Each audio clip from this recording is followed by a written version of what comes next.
भुसावळ येथे आंतरराष्ट्रीय महिला दिनानिमित्त हितगुज कार्यक्रम उत्साहात संपन्न। आंतरराष्ट्रीय महिला दिनानिमित्त सकल लेवा महिला मंडळाच्या वतीने हितगुज 3 मिनिटे एक प्रेरणा हा आगळावेगळा कार्यक्रम उत्साहात संपन्न झाला। प्रत्येक महिलेच्या आयुष्यातील अनुभव, प्रेरणा आणि ताकद व्यक्त करण्यासाठी हा उपक्रम आयोजित करण्यात आला होता। या कार्यक्रमात सहभागी महिलांनी माझा टर्निंग पॉइंट, मी आणि माझी सुपर पॉवर आणि माझ्या आयुष्यातील आयडॉल या विषयांपैकी कोणत्याही एका विषयावर 3 मिनिटात आपले अनुभव मांडले।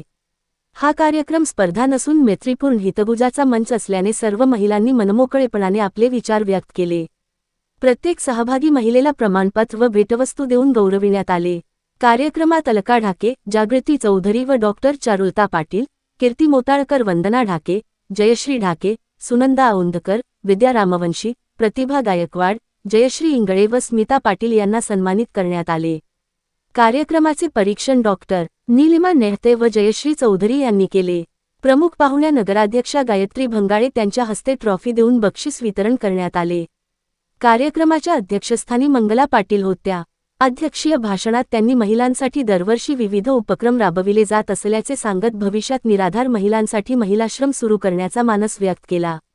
उपाध्यक्ष प्रभावती पाटील व सचिव राजश्री कोलते यांनी परीक्षकांचा परिचय करून दिला। सल्लागार सदस्य आरती चौधरी यांनी महिलांच्या मानसिक आरोग्याविषयी माहिती दिली। कार्यक्रमाचे सूत्रसंचालन मेघा कुरकुरे यांनी केले।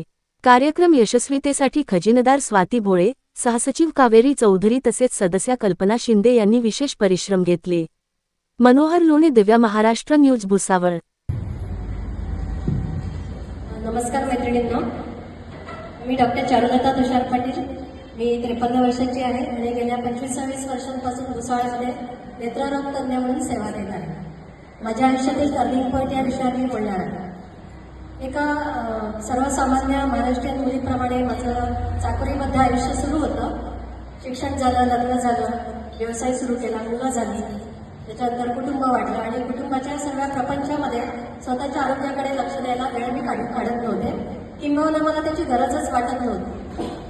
पण म्हणतात ना, जे व्हायचं असतं ते होतं। 40 नंतर जिन्या चढताना दम लागणं हे असं नॉर्मल वाटायचं, ठीक आहे, लागतं सर्वांना।